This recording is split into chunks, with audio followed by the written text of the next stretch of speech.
Hey everyone, welcome back to Beyond Prompting. I'm Banana.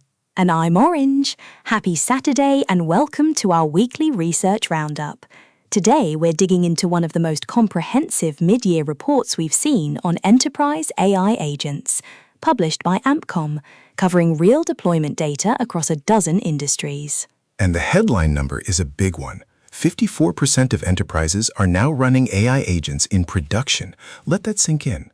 That's up from just 11% 2 years ago, and it's up from 33% at mid-2024. We're past the pilot phase. That's the key takeaway, isn't it?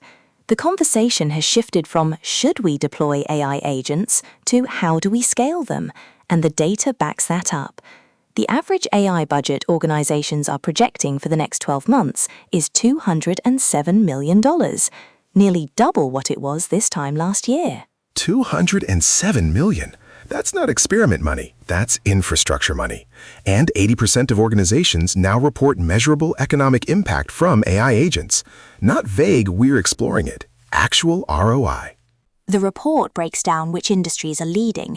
Telecom is at the top with 48% actively deploying agentic AI, followed closely by retail and CPG at 47%. Financial services is in the mix too, with a strong focus on customer support automation and back-office processing. But here's what I find fascinating. It's not just about the numbers. The report identifies 3 structural shifts that happened just in the first half of 2026.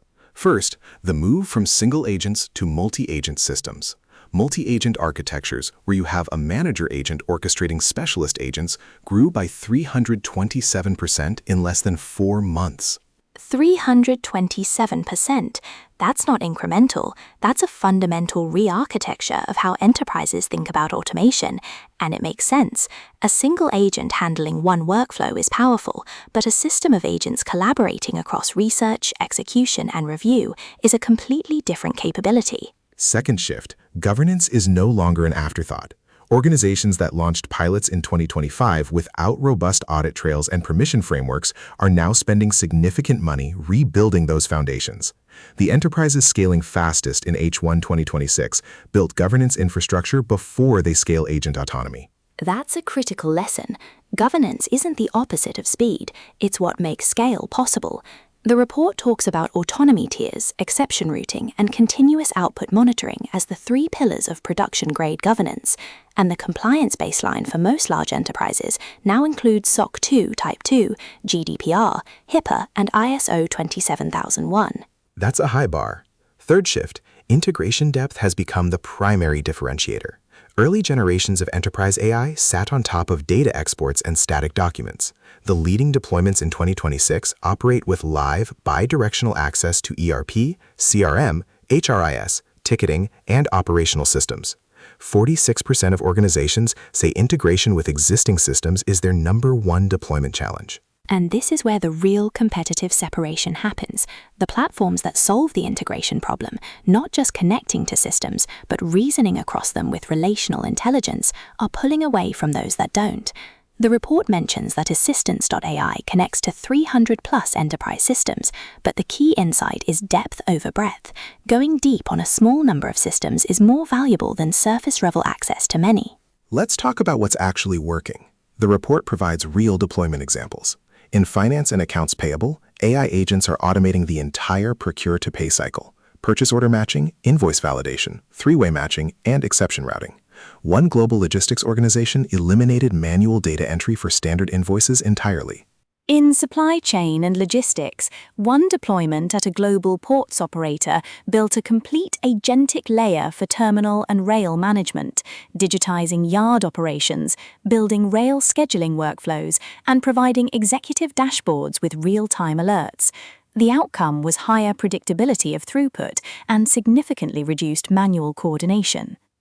Customer service is the most mature deployment category, and these aren't chatbots with better copy. These are multi-agent systems that classify incoming queries, retrieve context from CRM and knowledge bases, draft responses grounded in live data, escalate to humans when confidence is low, and generate analytics on resolution rates, all automatically.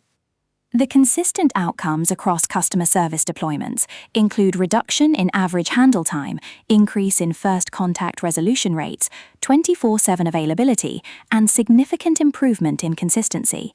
Agents apply the same logic to every interaction, eliminating variance from team size and shift schedules. Healthcare is interesting because it's the most compliance-constrained vertical. Deployments span patient intake and scheduling, healthcare staffing optimization, and revenue cycle management. The pattern is the same everywhere. AI agents handle the high-volume structured work, intake, matching, scheduling, documentation, while humans retain decision authority over clinical and exception handling functions. And energy and utilities, which I honestly hadn't expected to be an early adopter, has emerged as one of the more technically sophisticated deployment environments. One deployment at a state power transmission utility built a complete smart grid monitoring layer, anomaly detection, predictive maintenance indicators, and automated alerts for field teams. The architecture shifted the organization from reactive incident response to continuous operational intelligence. So where do enterprises go from here? The report has clear guidance for the second half of 2026. Priority number 1, start with a single high-volume workflow, not a broad pilot. Priority 2, build governance infrastructure before expanding agent autonomy. Priority 3, go deep on a small number of system integrations before expanding breadth. And the bottom line, 57% of executives now expect people to manage and direct AI agents, not be replaced by them. The organizations that are framing this as a change management project, not just a technology project, are the ones scaling fastest. That's it for our Saturday Research Roundup. We'll be back next week with more. Until then, keep building. Cheers!